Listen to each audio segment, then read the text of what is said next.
Hey guys, so it's been almost 2 months, I guess, since I made a video, and I just wanted to update you on some stuff that's going on. I've been pretty busy. I'm training for a half marathon, so pretty much I come home from work, I'm exhausted, I take a nap, I go do my run, then maybe have an hour of free time, then I have to go back to bed. So that's what's been keeping me busy. The training's actually going really well, and I'm to the point now where I'm starting to be able to accomplish some more stuff. So I have a ton of video ideas to do. I'm also going to be doing a collaboration soon with a person who is a more accomplished YouTube personality than myself, who has somewhat of a similar background as me.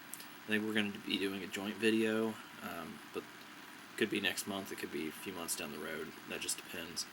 I'm also going to have, I think I'm going to have my roommate as a guest on my channel as well. So what I'm going to talk to you today about is my continued job search. If you look back at my past videos, I think I've done 3 or 4 on this channel. Maybe not, but go back and check. There's at least 2. And it's about what's been going on. So basically, to recap the story, I started looking probably in October for a new full-time position, and I had one interview in October, one in November, both in Columbus, Ohio, which is about an hour to an hour and a half away, depending on what part of the city you're going to. So I was kind of frustrated because both of those, one I was told I got the job and then they just stopped talking to me. The second one I was told and scheduled a second interview, and then that didn't happen and they stopped responding to me. So after that happened, November came up, and as you guys saw from my video on here, I did No Shave November. So I knew I couldn't schedule an interview in November because obviously I'd have to shave for it. So went through November. December, it was the holidays, I didn't apply for anything then. That put me into January, and here's what happened with that. Now my first video about job looking and the reason I was looking for a job, that's actually on my old channel.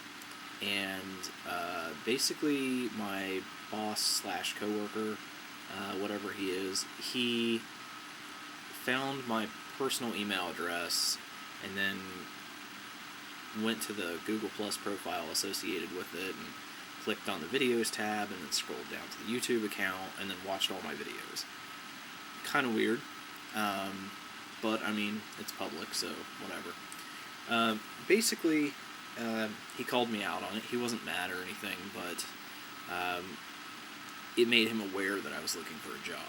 That's something that I didn't really want to happen, because I've had a couple other instances in the past where if an employer even thought that I was not happy in my position, or even talked to a recruiter from somewhere else, they pretty much were just like, "You're done.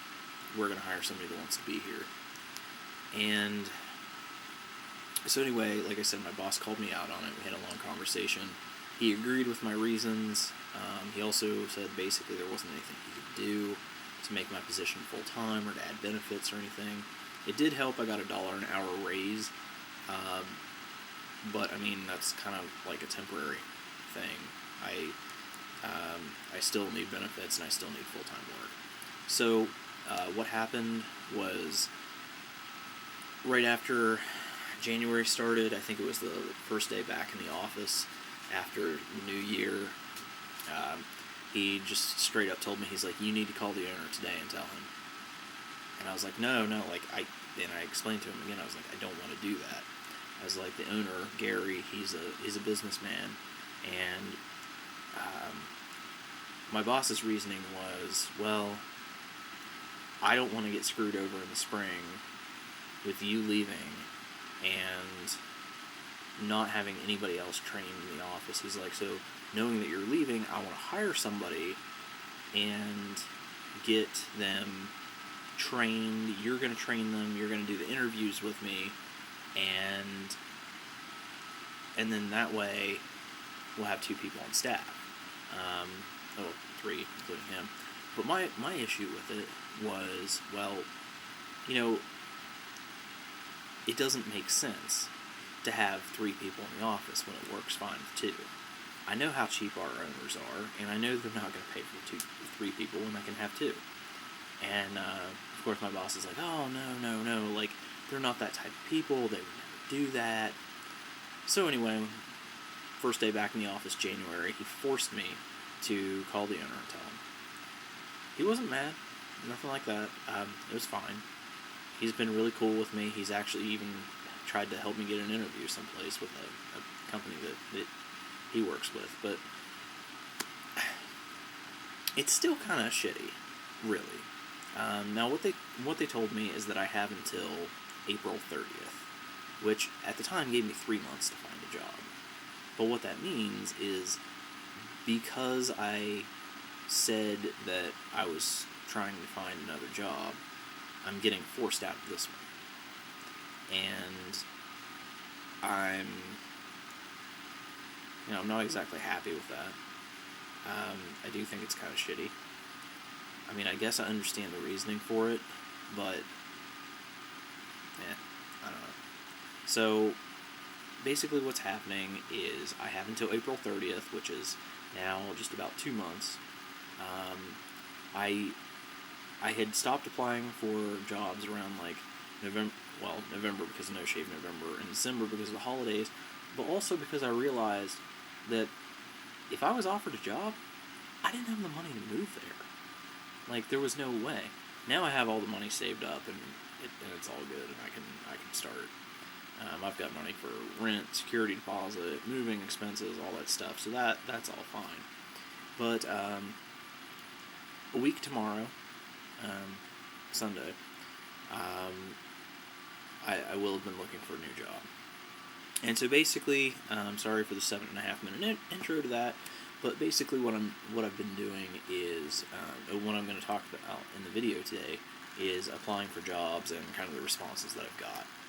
So, in the last week, I probably applied for a minimum of 100 jobs. I'd say somewhere around 150. I actually found this great website called Job Hero, and I was alpha testing it. It worked great, and it just stopped working. The website doesn't work at all anymore. It was this new website, and soon to be an app that you could use, where you could log every job you applied for, and then you could go back and check. Like, you could make notes about your contact person there. If it was like a Craigslist ad, you could put the URL for that. You could check back in with it. It was like a check mark for applied, a check mark for phone interview, a check mark for first interview. It was a really cool thing. And then in the end, you would end up finding out your response rate, things like that. And it just stopped working. So I went back to my old method of not keeping track and just applying for stuff.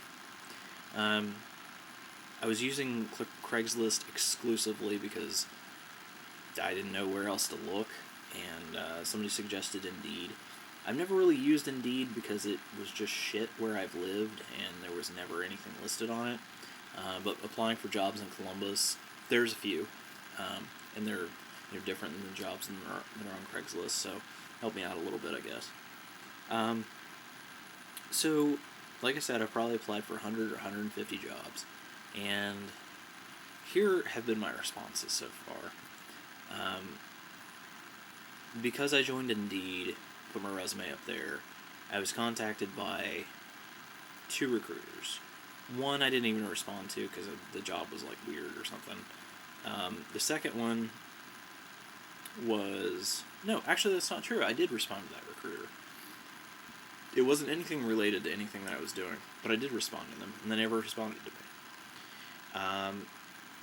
The other recruiter was for TQL, Total Quality Logistics, and I have a friend of mine who used to be manager with me at Abercrombie who works there, made a lot of money. He absolutely hated it, but made a lot of money. And I thought, I'll ask some questions about it. The recruiter took like 2 or 3 days to get back to me, and by that point I'd kind of changed my mind about it.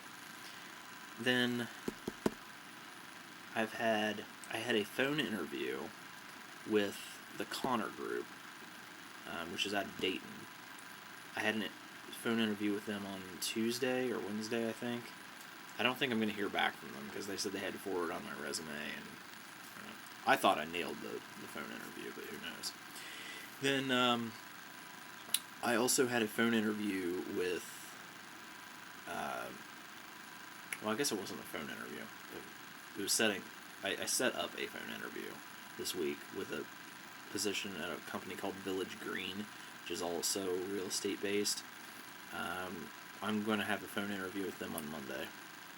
And then, what else? Oh, yeah, and then I have an actual interview Monday as well. It's at an apartment complex in Columbus. It's like 2 different apartment complexes that are managed by the same place. And I don't have, like, a great feeling about it. Like, I don't think I just have the job. But I had a phone interview already with them, and I kind of feel like there's a chance that I could get this position.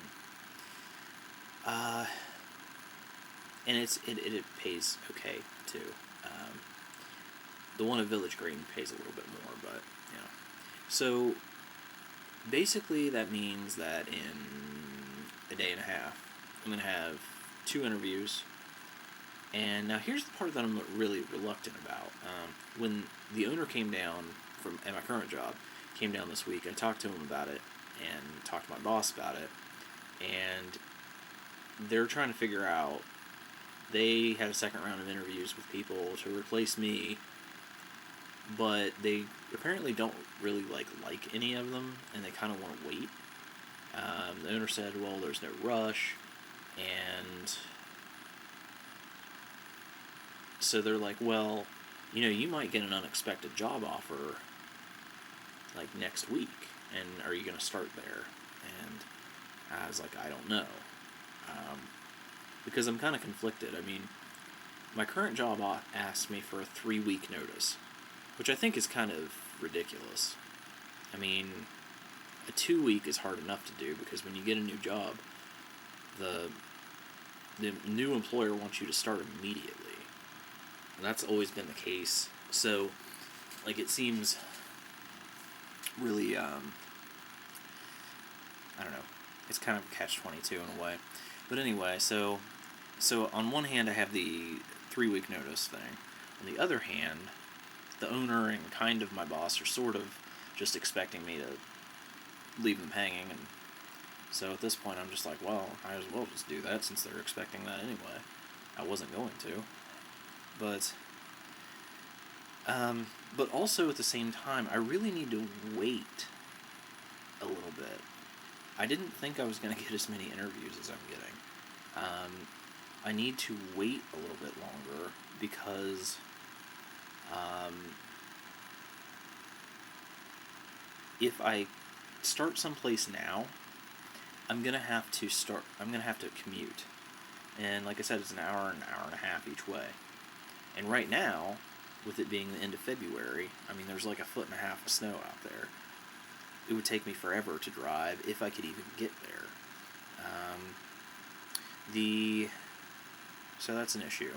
I'd like to wait till later toward, like, April. April would be great. See, I'm going to move in my new place up there in May, because I'm waiting on my roommate. But, I mean, I guess it wouldn't kill me to commute for 2 months, but it's going to be miserable. And then, so, basically I don't know what I'm doing. I'm going to see how these interviews go, and then kind of work it out. I mean, maybe I even take one of these and commute and then continue to interview. I don't know. I don't know what I'm going to do. But I do need the money.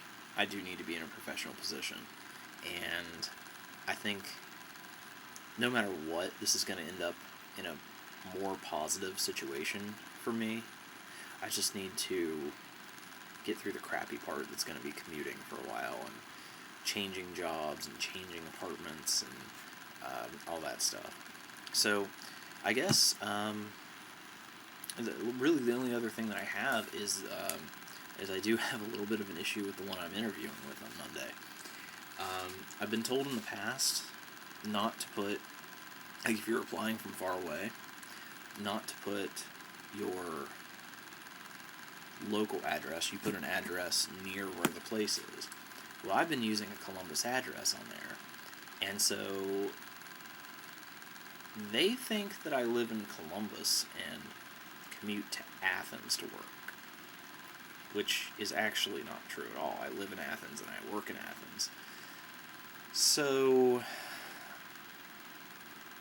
if I get this job that I'm interviewing for Monday, I'm going to have to actually keep up the charade the entire time I know these people and not let it slip that actually I used a fake address on my resume because that's what I was advised to do, and I don't live there, because I just kind of played along with it when she asked me about it in the phone interview. So anyway, I don't know. But regardless, I'm going to have a job where I'm working 19 more hours per paycheck. That's a huge raise. 38 more hours, that's like a quarter more of my income. Plus, I'm asking for $1 more an hour than I make now. And this place I'm interviewing for Monday said that they have some sort of quarterly asset protection bonus on top of the commission that you make. Plus, there's 401k and benefits, and overall, it's just going to be a lot better. So, even if I do have to commute for 2 months. So, anyway, that's pretty much what's going on. Nothing's going to happen tomorrow except for applying for jobs, but Monday I might do a video about how the interviews went, or I might wait until I get a call back, I'm not sure. But, yeah, you can expect a lot of videos coming up in the next few weeks about things changing, and what I'm doing, and personal vlogs like that. But I'm also going to have some videos about special topics that I think would be interesting to some people, or they're interesting to me. So look forward to that. It's not going to be another 2 months before I post a video. And if you are in the Columbus area, go ahead and comment on my video and let me know of any job leads, because if it's full-time, has benefits, I'm probably interested in it. I'd like to stick in property management, but I'm not super picky right now. I have a lot of retail management experience, and I could also try something new. So, if you like the video, give it a thumbs up. Be sure to subscribe to my channel, and if you have any job leads, or if you just want to rant about your job search, go ahead and leave it in the comments. Later.